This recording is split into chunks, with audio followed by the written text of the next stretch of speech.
Welcome, everybody, to the new look Lightning Round podcast here, live on YouTube. We're going to be breaking down this Raider game. Jamie and I are going to kind of do it a little bit different. We're going to kind of talk about things to watch, X factors, and all that to look forward to in week one for the Chargers home opener. Football is here. We got our first game tonight. Jamie, we're finally here. We're across the finish line. All those draft profiles and everything else we've done is over, and we're back to real football. Done with the draft, done with camp, done with preseason, thank God, and back to real football. Yeah. So, this is a pretty big game, obviously, going against the division rivals. The Raiders have a new coaching staff, some new faces. We'll talk about all that.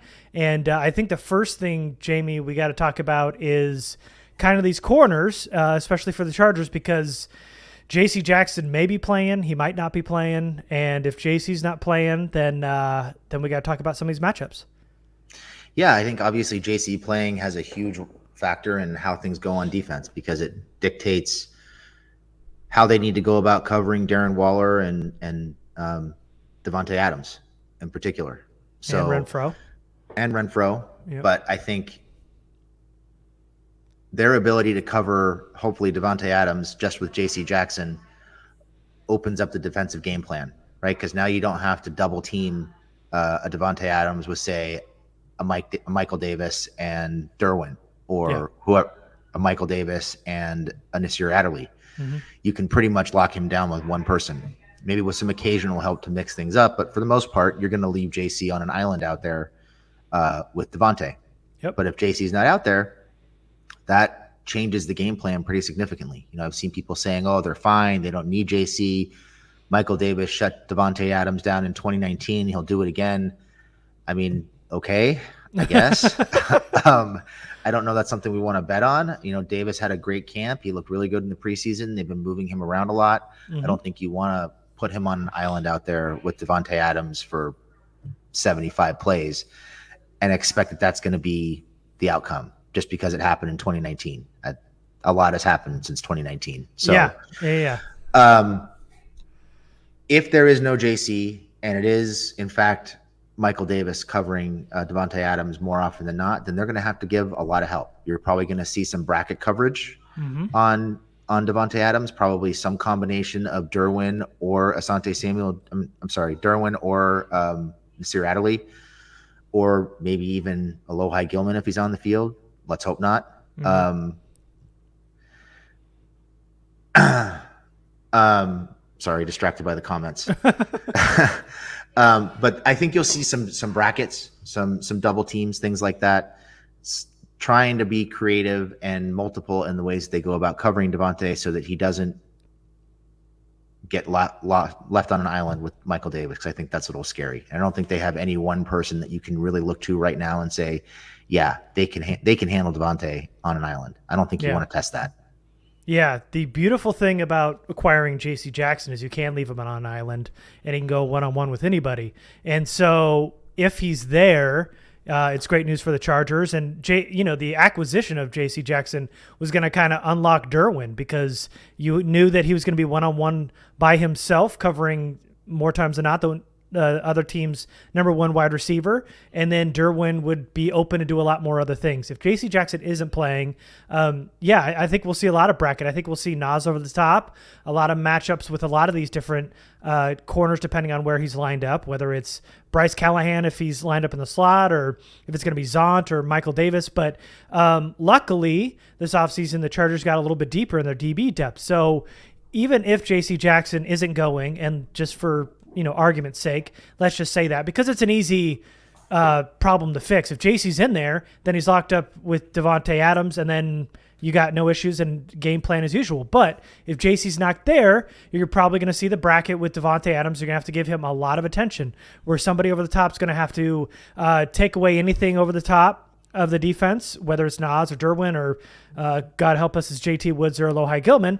But, it's probably going to be Nas or Derwin over the top with Michael Davis or Asante Samuel Jr. matched up with them. And then you've got a mix of rotating Asante Samuel Jr. and Bryce Callahan on Hunter Renfrow, then it's probably going to be a mix. I would like a mix of Callahan, Michael Davis, and even Derwin on Darren Waller. And I think it's a pretty good matchup for the Chargers, even if JC doesn't go. Now, it bodes much better if JC can play. But if he doesn't, luckily there's enough depth there with Michael Davis, with Bryce Callahan, with Asante Samuel Jr., that they can, kind of make up for it a little bit if they're able to bracket him over the top.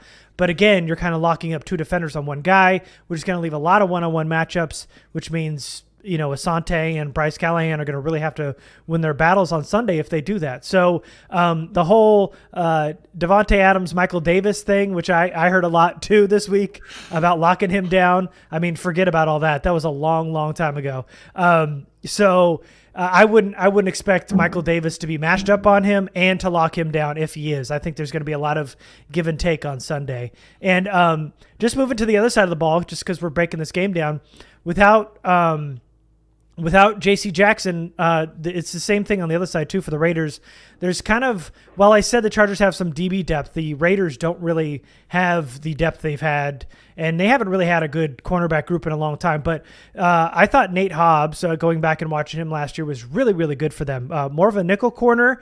They're going to start him on the outside. When they released their official depth chart, he was listed as one of their outside corners. So going to flip from the inside to the outside. So it's going to be kind of new for him coming this Sunday. They traded away Trayvon Mullen, so they lack some depth there. But they went out and traded for Rock Ya-Sin from the Colts, and he's been really underwhelming in Indianapolis. A guy that Jamie and I were very, very low on in the draft process. Not very surprised, to be honest, with how slow of a start he's had to his career. Thought it would take a pretty long time for him to get going, if ever at all. So kind of a below average corner on either side. And, I just, outside of that, with guys like Amrik Robertson and Anthony Everett, there isn't really a lot of good depth. So I think we're going to see quite a bit of three wide this Sunday. And there's going to be some guys that are going to get some one-on-one matchups against some of that, thin depth. I think the Chargers are going to really have to test that on Sunday.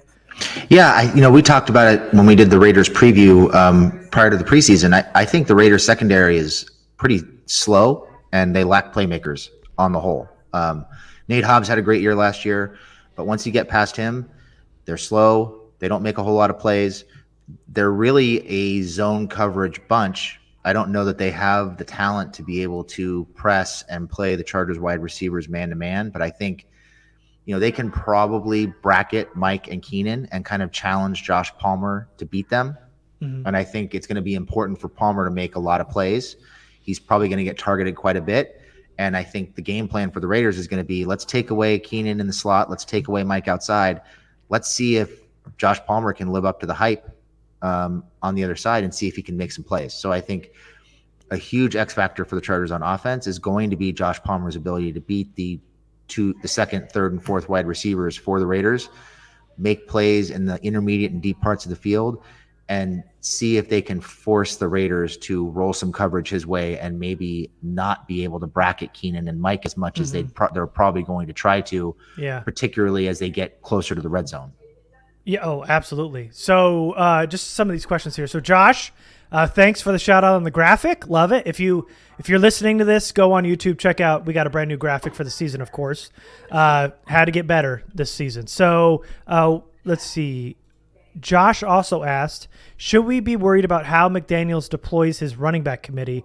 Worried less about the middle and more of the outside gadget plays? And then Athir, who's new, thank you, also wanted to talk about the Raiders O-line and is the pass rush the key? Is it the run game? There's a lot of questions about stopping the run, just like Frank here. Do we think stopping the run is the highest priority? So a lot of questions about the Raiders offensive line and this Raider rushing game. Jamie, let's go ahead and talk about it. Yeah, so I mean, we know the Raiders are going to try to run the ball. We're probably going to see a lot of 12 personnel against the Chargers defense. They're going to come out and they're going to test the Chargers to see if they really have improved that run defense with the additions they made in the offseason. So the Chargers are going to have to prove they can stop the run. It's going to be extremely important for them to limit the damage on first and second down on the ground. They're going to have to find themselves in 3rd and 7 or longer on a fairly consistent basis. They can take away the short passes. they need to force the Raiders, I think, to get away from the 3 and 5 step drops and get more into the 5 and 7 step drops and force Derek Carr to hold the football a little bit longer to give their pass rush a chance to get to the quarterback. So I think stopping the run is going to be absolutely huge. And I think interior pressure is going to be really big. You know, if we look at the way the Patriots have played the Chargers in recent years, they basically just let the Chargers edge rushers get up the field. They had 3 and 5 step drops and the ball was out, whether it was a swing pass or a quick slant or something. They'd take 4 or 5 yards and they get back to the line of scrimmage, and they just let the Chargers edge rushers wear themselves out trying to get upfield with the quarterback. They couldn't get there. Yep. Ball was out too fast. And I think it's going to be a similar game plan now with Derek Carr. They don't want him holding the ball in the pocket. They don't want him taking hits. They don't want to see him turtling in the fourth quarter. So they're going to try to get the ball out. They're going to be looking for those quick outs, quick slants, get the ball in Davante Adams' hands, see if he can make something happen after the catch, try to pick up 4, 5, 6 yards, but on quick passes with an ADOT of 3 to 5 yards and some yak afterwards. So I do think that's going to be the game plan.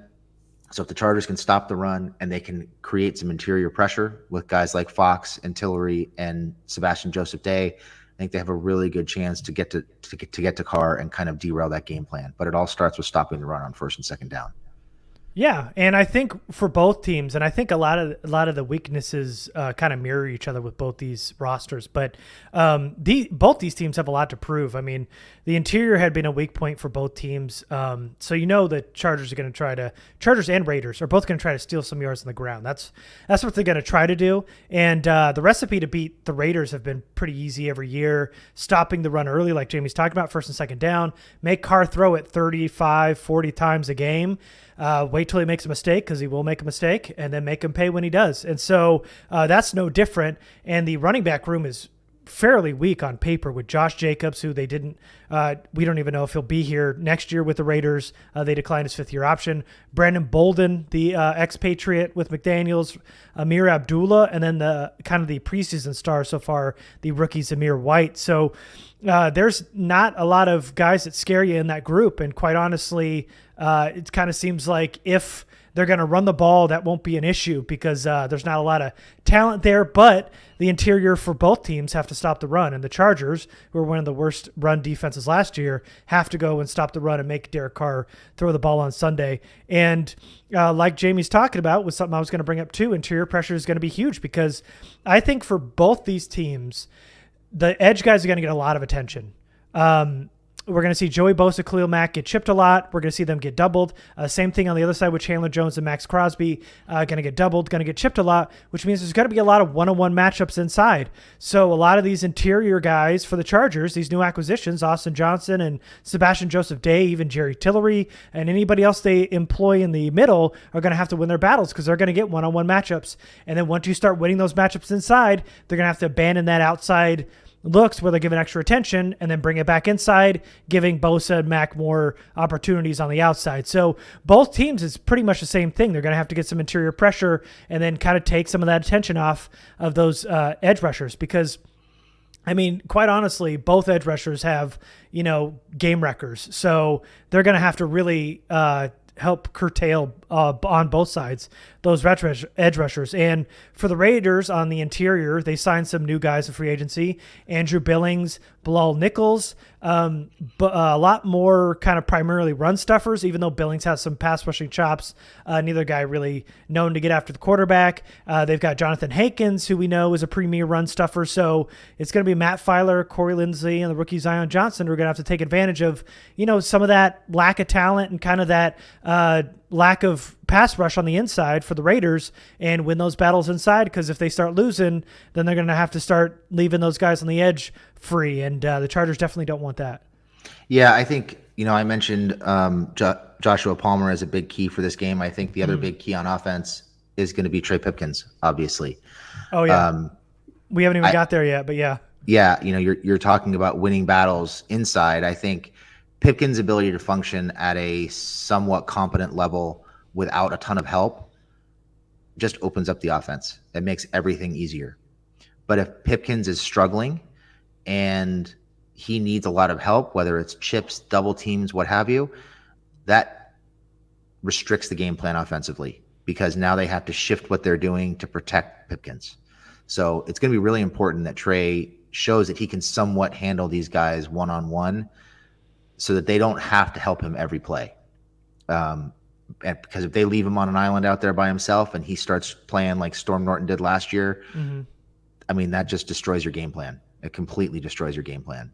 So they need to be able to get something out of Pipkins without a ton of help so that they know that they don't have to put a tight end on his side on every play, or they don't have to switch to more of a run-heavy game plan like they did against Kansas City when Pipkins played. They need to be able to run their game plan the way they need to run it without having to make too many huge adjustments for the right tackle. And I think that's going to be a huge thing. If he shows he can handle himself, that's going to open things up. If he's getting whipped on a regular basis and they have to help him, that's probably going to drastically change the game plan, and it's going to make the game a lot closer than I think anybody wants it to be. Yeah. Yeah, and to answer Junius' question, is Trey Pipkins officially starting? He is. He's the right tackle, according to the depth chart. So, yeah, I mean, when we're talking about things to watch and keys to the game and X factors, Trey Pipkins is a big one. He's got his hands full on Sunday, 2 premier pass rushers like we talked about. And if he can win his battles one-on-one and throughout the game show that he doesn't need help, that's a huge win for the Chargers. If he can help kind of slow down Crosby and Jones. And then on the other side, it's the same thing. Raiders are really weak on the offensive line, especially on the right side. Colton Miller obviously progressed throughout his career so far, looking pretty good. But on the right side, they've got a lot of question marks in right tackle, just like the Chargers, going all the way through the preseason and then officially naming a starter when they released the depth chart. They signed the right tackle Jermaine Illuminor. And so expatriate, kind of a journeyman swing tackle for most of his career. And now he's going to be the starter for the Raiders week 1. He's played some left tackle, was flipped to right tackle. And in 2020, went back and watched some of his tape. And I watched the Chargers play the Patriots in 2020. Do not recommend. They lost like 45-0. Yeah, it was ugly. Cam Newton-led offense with guys like Kalen Ballage still in the backfield for the Chargers. And so that kind of gives you a little notice of what kind of roster they were putting on the field at that point. And so Chargers got their butts kicked in the scoreboard, but he was solid enough early on that they kept him out and starting as a left tackle. They flipped him to right, and then as that game went along, Illuminor just kept getting his ass kicked against the Chargers, and he kept getting beat. He was beat in pass pro. He was getting run over in the run game, and then the very next week, the Patriots benched him, and he became a special teams tackle, kind of swing tackle, big man, and he was no longer a starter. So a guy who lost his job with the Patriots, now he's back, and the team that kind of kicked him out of his starting job, he'll be able to face week 1. So this game is kind of going to go as these right tackles go, because if they need to put extra attention on that right side for both teams, it's both game plans are out the window, really, and it's going to at least hamper it a little bit. So both Chargers and Raiders, again, have game wreckers on the outside, and it's going to be Illuminor and Trey Pipkins who are going to have to hold their own on Sunday.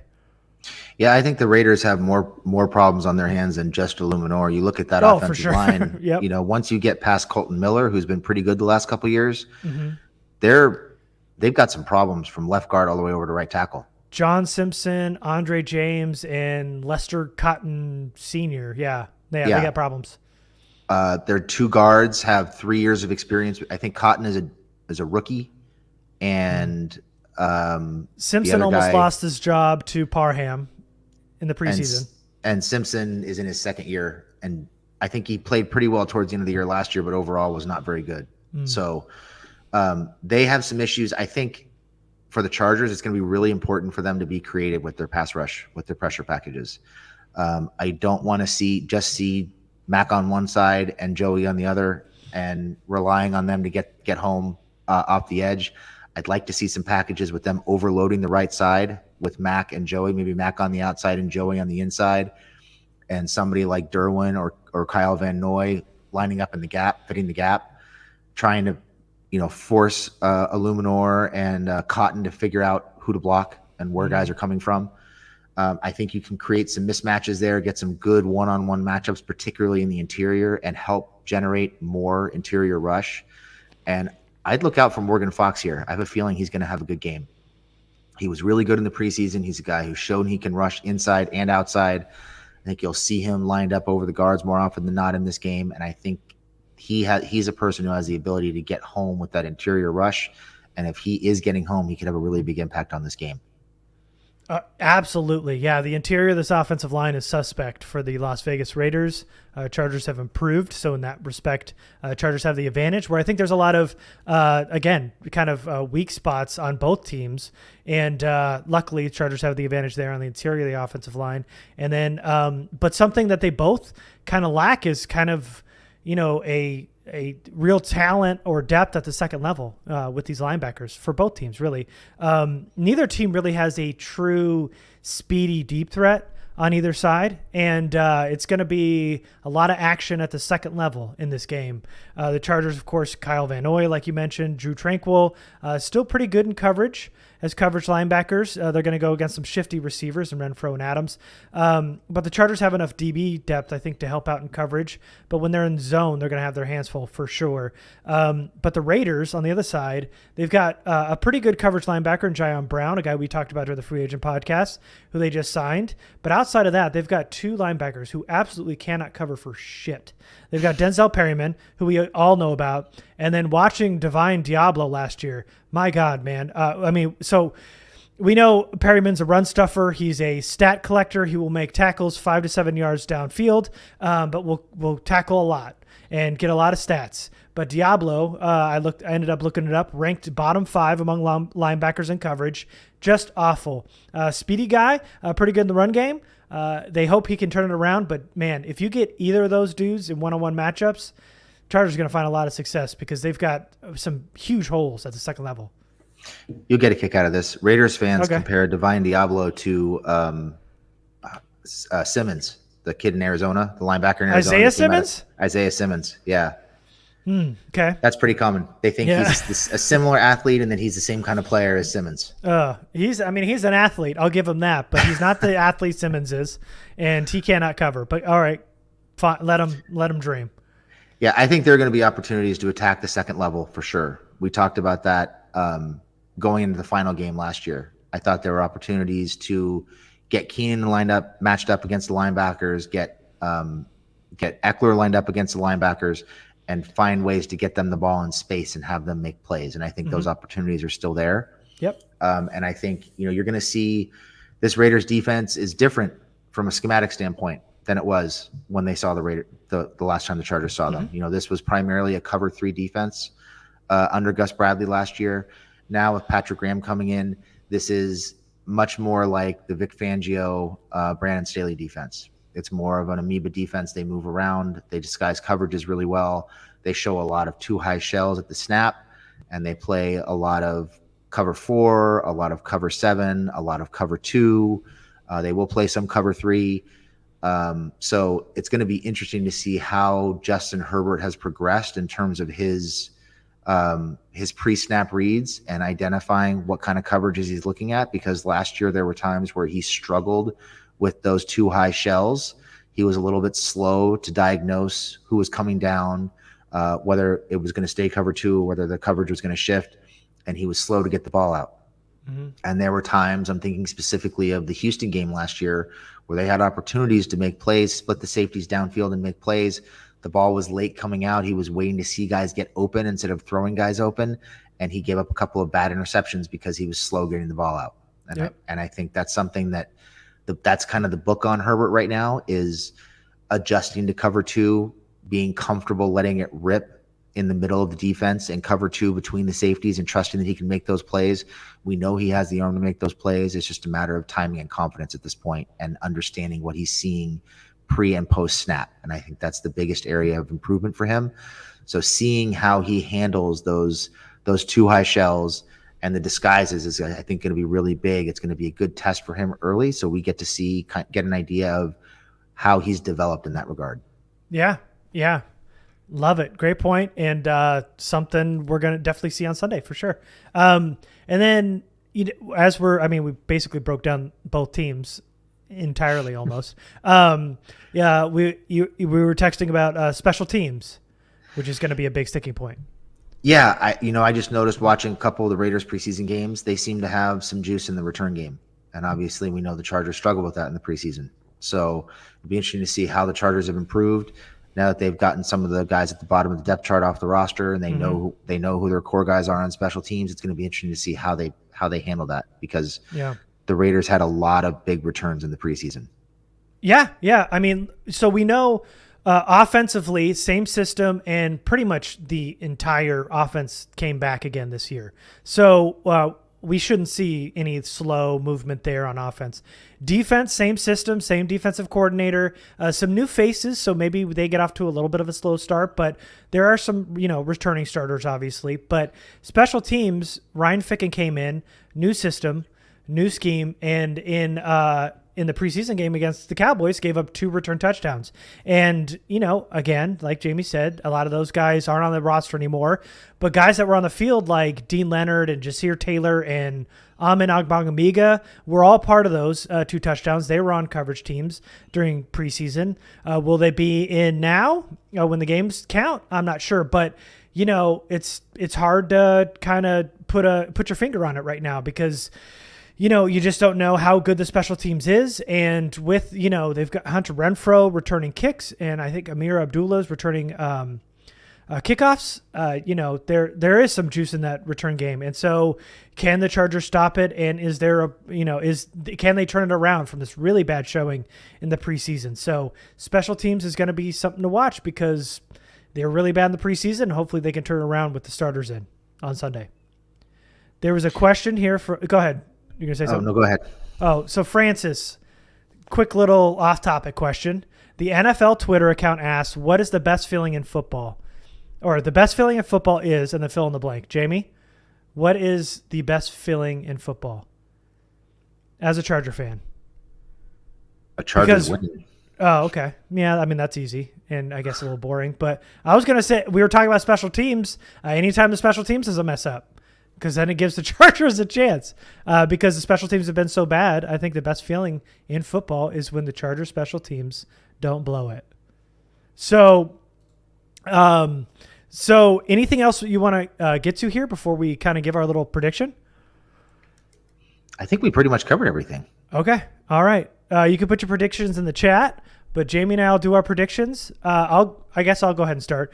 I think Davante Adams is going to go off. I think with the reunion with Derek Carr, I think Josh McDaniels is really going to scheme him open, and he's going to really try to showcase Davante Adams and this new free agent acquisition. So I think Davante Adams gets his on Sunday. I think Eckler gets a touchdown on the ground. I think Mike Williams gets a deep touchdown. I think Gerald Everett gets a red zone touchdown. But I think Chargers get up early. I think the Raiders fight back, which is always what happens. And then at the end, the Raiders are going to try to surge. Chargers are going to get a stop. It's going to be close. I think it's going to be a pretty high-scoring game with these offenses. I'm going to say 27-24, Chargers win by a field goal. That's a good one. I think it's going to be close too. I think it wouldn't surprise me if the Chargers get off to a slow start on defense and it's kind of back and forth offensively because I'm not sure we've seen enough to know for sure that either defense is particularly good. Mm-hmm. Yeah. I have a feeling it will come down to a big play from Derwin, just a hunch. And I think the Chargers win this one with a late turnover from Derwin. I'm going to say 31-27. Oh, Derwin's going to seal it. I love it. Great. All right, cool. A lot of people thinking it's not going to be very close. Aether says it's going to be 31-17 Chargers. Ruben says it's going to be 38-17 Chargers.